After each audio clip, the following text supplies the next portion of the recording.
Hey everyone, welcome to Locked On Lakers for Saturday. Brian Kamenetsky and Andy Kamenetsky. It's an emergency, Andy. It's an emergency. The Lakers lose 114 to 111 Friday night at the Crypt against the New Orleans Pelicans. Are they officially cooked? That's the question. Next. You are Locked On Lakers,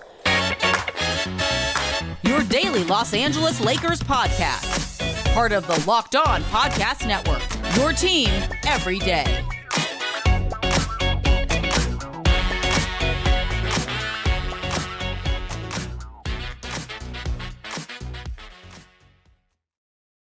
Oh, thanks to everybody for making Locked On Lakers first listen of every day, or that one guy we saw on Twitter who's just so depressed by the Lakers right now that he can't listen to the podcast, but he does play it and download it, which we appreciate. He'll be there. He'll be there. Yeah. I mean, look, if all you people have hung in there for this season, at the risk of sounding incredibly conceited and like I have an overinflated worldview of myself, you'll be here for us. Mm-hmm. If you've stuck in for those games, we are much more entertaining than that bleep. Well, Christ, a low bar to clear there. But I didn't say it was a compliment. I just said it's the truth. It's true. As you noticed in the cold open, Andy, I could not declare the Lakers officially dead after Friday's 114 to 111 loss to the Pelicans at the Crypt. Because as LeBron James points out, until the standings and the math say that they are officially eliminated, they are not officially eliminated. But oh, holy wow. That game Friday did a lot of damage. The Lakers are now a full game behind San Antonio in the Western Conference. San Antonio beats Portland on Friday. And functionally, Andy, of course, that means the Lakers are really 2 games behind San Antonio because the Spurs have the tiebreaker. So of their 5 games left, the Spurs have 5, I believe, left, 2, one of which is against Portland again. That feels rigged. Kind of does. If they cancel like one of their other, like a Denver game or something, and like just give them the Trailblazers one more time, then you really know. But the Lakers essentially are going to have to win out. As the late David Stern once said, the ideal NBA Finals is Spurs versus Spurs. Yeah, so their league's doing their best to keep San Antonio in this thing. Yeah, so Lakers if they don't win out, are going to have to come damn close to it. No, they got to win out, Brian. Let's not sugarcoat this thing. Well, I don't know what the Spurs are going to do, but they as they've said, Anthony Davis said after the game, they got at 5 worst they're games going 4-1. Brian, they got another game against Portland. They're going 4-1 at worst. The Portland game doesn't count for 4. I mean, they still got to play the other ones. This was a frustrating game for a lot of reasons. Like, we've spent most of the season trying to rank, like, is this the worst game? Is this what? I don't think this was the worst loss they've had all season, but it felt to me to be the most on brand. Like, they got off to a start where, hot start on offense. You figure they had like something like 10 of their first 13 shots or whatever, but they keep the Pelicans in the game early because they turn the ball over and over and over and over again. Early, you get down to the execution of the fourth quarter, and they, as you put it on Twitter, essentially executed themselves over the last 4 minutes of that game. It was the only thing they executed. That's all they executed in this game was themselves in the fourth quarter. It's just they were so bad down the stretch, offensively and defensively and mentally. Just some dumb stuff, not rotating on to Jonas Valanciunas, not fouling Jonas Valanciunas. I just felt like this game was a perfect summary, Andy, of everything that has been bad about this team this year. Yeah, I mean, they don't give you a lot of reasons, Brian, to hope, because this is a game where you get LeBron back, you get Anthony Davis back. You know that both of those guys, and Anthony Davis, in so many words, acknowledged his foot really still isn't quite right, but he recognized, if we're going to have any shot at getting into the play-in at all, I have to play now at this point. So you've got those 2 guys back. No Carmelo Anthony's got a non-COVID illness, but you are more or less at full strength. This is a game that is really, really important to win. And it felt early on like you had this energy working in your favor. And then as the game went along, as has been the case for this team this entire bleeping year, they will find Brian new ways to win, but new ways to lose, but new ways that feel exactly like the I was gonna old say, ways are they really to new? lose. I mean, they're slightly new in the sense of like, well, they did it in a different order, I Mhm. Yeah. suppose. Yeah. But like, it's not new. It's well-worn territory, which is really the reason they're here anyway. It's the reason they haven't won consecutive games since January, and it's the reason to be skeptical, perhaps, Andy, that they can run the table over the last 5 games of the year. I mean, maybe I'm just deeply cynical at this point. It feels unlikely for a team that hasn't won 2 straight since January. I mean, the fourth quarter, they shot 43% rounding up from the field, their worst quarter of the 4, and that was heavily lifted by Russ going 4 from 8 from the field. AD and LeBron went a combined 2 for 9. Russ was the only guy who took more than one shot, who shot above like 25% from the field in the fourth. They had consecutive air balls, like basically airballed 24-second violations in the fourth quarter. The final shot for LeBron was an airballed 3 that basically everybody looked like they didn't want to take this shot until they got the just perfect, cleanest look possible, and then basically And then they got the just keep ball it. to They would like give it back to LeBron. I mean, like, right. and the Pelicans. I mean, you mentioned LeBron not scoring in the fourth quarter. I think he had 1 bucket in the fourth. He did have one. And Russ, great, the 4 for 5, or 4 for 8, you said in the fourth quarter. Mhm. He still finished 5 for 15, I believe, on the night. And so it's just like he kind of, I guess, backloaded, what was to rescue what was otherwise a really bad night. He fouled out too. Like the Pelicans were just like, somebody else is going to have to score, and we're going to collapse on LeBron. You saw that play where he got hit in the face, near the end, and I think he didn't get the call because he dribbled into like 9 people, and all of a sudden he was like in quicksand. I should never be shocked at how poorly this team can execute in the half court, but I still was just, I was agog, and not in a good way. Yeah, and there Frank Vogel in I've this been able to game. use agog this year, I don't but even know what that means, but Frank Vogel made some decisions in terms of coaching in this game, lineup decisions, rotations with AD and LeBron back. He started Dwight again on the second end of a back-to-back, but that was really because they're going against Jonas Valanciunas.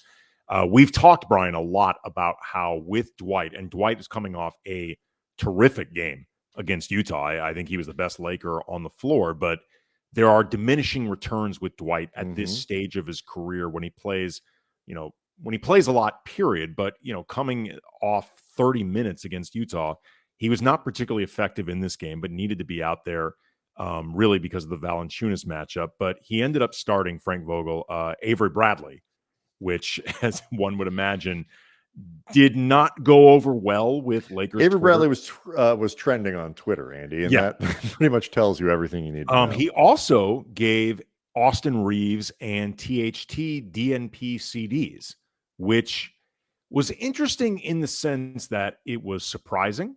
I did not anticipate this coming.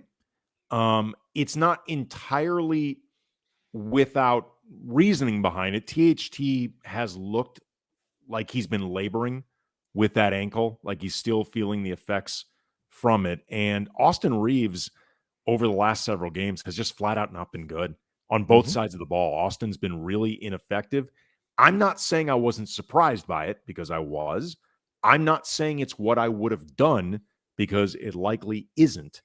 But this was something that you saw a lot of Laker fans, Laker pundits, all of that stuff flipping the F out about. And 2 things here. First, I used agog incorrectly. It implies a level of excitement and happiness That certainly isn't what properly expresses me watching. You didn't need to tell me, Brian. I told you I don't know what that word means. No, but somebody else probably did. Somebody else, and it's just in the interest of checking yourself, in the interest of accountability, Andy. Okay. In a year where the Lakers have not held themselves accountable the way that they should, and Rob Pelinka hasn't held himself accountable, I will say I at the very least somewhat misused Agog, and I will hold myself responsible. I'm just not allowed to curse. What I really wanted to use there was a curse word, and I'm just not supposed to do that. Mm-hmm. Like, Dwight had to play, both because Jonas Valanciunas was there and because Carmelo Anthony wasn't. And like, what are you going to do? I mean, you have to play him in this situation. And it is it was the same problem over and over. The roster sucks. It just does. And, you have imperfect options everywhere. And I understand the Lakers fans' frustrations. I would have played Reeves if for no other reason than he has tended to play better around LeBron and AD because he's a smart player and all that stuff. But Bradley played fine. He was not the reason that they lost that game. And he ain't the reason that they might have won it, other than a really big 3 down the stretch in the fourth quarter. But like you said, the Lakers turned the ball over 17 times. They gave up 18 points over those turnovers. They missed 9 free throws. And as we talked about earlier, their fourth quarter execution on both sides of the ball was staggeringly awful. Mm-hmm. I don't picture Austin Reeves or THT making that big of a difference one way or the other when you look at those big picture decisions, even if, again, neither one of us would have done the same thing. Like, both things can be true. You look around at DJ Augustine played well. He's a floor spacer and has served up. But he didn't do anything in this game. And Stanley Johnson has certainly, of late, I think we all understand why Stanley's had trouble sticking in the league, is in terms of sort of consistent playing time and all that.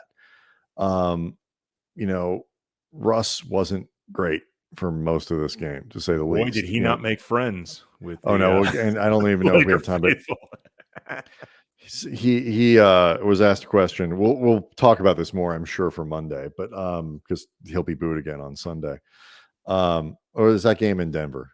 No, it's at Staples. It's at home. Yeah, so he'll be booed again on Sunday. Excuse me. Yeah, he asked about the reception from the home crowd. He said, "I don't pay attention to this crowd." Really lean into this part. Yes, he did. Yes, he did. But anyway, so we don't have time for. We don't even threw in a "to be honest" at the end just to make sure that you knew. I'm talking about these fans in LA. The ones that root for the Lakers. I don't pay attention to them. Yeah, but Russ wasn't great. AD was fine, I think, for a first game back. LeBron still obviously hurting, and his ankle was bugging him. You could tell. Fine, 38 points, 8 rebounds, 4 assists. You can't expect him to do everything on both ends. It's just not working that way. But you're playing subpar NBA players for the most part. And if Monk is off, and his numbers were okay, but his play was erratic, it's a bad team. It's a bad basketball team, and its good features are mismatched in ways that almost universally negate them. There's no one thing that this team can lean on to do well. And that is why they are going to miss the play because it's a really bad construction of players where there's no, we're talking about, we're debating whether or not they should have played Austin Reeves for 20 minutes and Avery Bradley for 18. Like, what are we doing here? That is not a thing that serious basketball teams debate in terms of like getting the most out of what they are. That's the debate you're having. There's not much to get out of the thing that you're trying to get things out of. It does speak to, though, why, all joking aside, we are exceptionally grateful for every single one of you who've been there with us this whole season. Not that I want to already start doing the post-mortem, but Yeah. And I mean, like I said, if you feel like on any individual day you need a break, just download the show. It's fine. Just give us the click. There's not a quiz at the end. We don't like send everyone a quiz. Like, we understand. I mean, really, just download it. Yeah, we will not take it personally. Just keep us. It's like when That's all Andy and I wrote a book a bunch of years ago about a fisherman named Mike Iaconelli. He was the Dennis Rodman of bass fishing. People would say, "Oh, you guys wrote a book. It's so exciting." I mean, and I'll try to read it. It's like, you don't have to read it. You just have to buy it. Yeah, if you can. You go back and find that bad boy. I've seen it on shelves. It's still there occasionally. When? When was the last time you saw that book? I'm not joking. Like 4 years ago, I saw it on the shelf. Bass Pro Shop? What no, were you doing? Barnes and Noble. The Barnes and Noble. Get out! I'm not joking. I look every time I go in a bookstore to see if it's around. Do you really? Yeah. So if y'all really want to support us, give us the click. You don't have to listen. Buy the book. We're gonna have a lot more about this on Monday when the Lakers are going to be even more out of the play-in tournament after the Denver game. And we'll have a lot to say about this Russ thing, and we'll have a lot to say about a lot of other things. But right now, we have a lot to say about this. First of all, the book, it's called Fishing on the Edge. Fishing on the Edge. Locked On Lakers brought to you by Built Bar. Eating smart. Right now, we're podcasting on the edge. Never tasted better, and you can treat yourself without feeling guilty, and you should try the puffs. If you have not tried the puffs, you are missing out on one of Built Bar's best tasting bars. They are the first ever protein-infused marshmallow, fluffy, marshmallowy, but not just a protein bar. They're a treat covered in 100% chocolate. Great flavors like cinnamony, churro, coconut, marshmallow, banana cream pie. They're all going to be your new favorite. And again, covered in 100% chocolate. And unlike a typical candy bar, which is like 200 to 300 calories of just empty nothing, most Built Bars contain just 130 calories, only 4 grams of sugar, 4 net carbs, but 17 grams of protein. And that is the good stuff. You always got awesome, cool flavors that Built Bars bring you. So go to built.com, use the promo code LOCKED15, get 15% off your order. Again, promo code LOCKED15, 15% off at built.com. Locked On Lakers also brought to you by betonline.net. Betonline.net, Andy, it's your number one source for all your betting needs and sports info. Like if you want to bet against the Lakers on Sunday, I would do it at betonline.net. And you can find all the latest sports developments, including this week's Masters Championship odds. Tiger may play in this thing, if it's my understanding. Podcasts and reviews for all the different leagues this season. BetOnline is your continued source for all your wagering information, including live betting, esports, and scores. Head on to the website today or use your mobile device to learn more about the trends in action. Bet online where the game starts. All right, so we'll see everybody on Monday. Again, Locked On Lakers on YouTube is where you go to get this thing if you want to see how disgusted we are and not just hear it in our voices. Don't let this ruin your weekend. Don't let it ruin your Saturday. Get out there. Have a good one. Buy the book. It's the best way I can think of to cheer up. You know what? Curl up with a good bass fishing book, as most Lakers fans do on a weekend. It's not that weird. As far as I know, the crossover in the Venn diagram is heavy. Pretty standard. See you next time.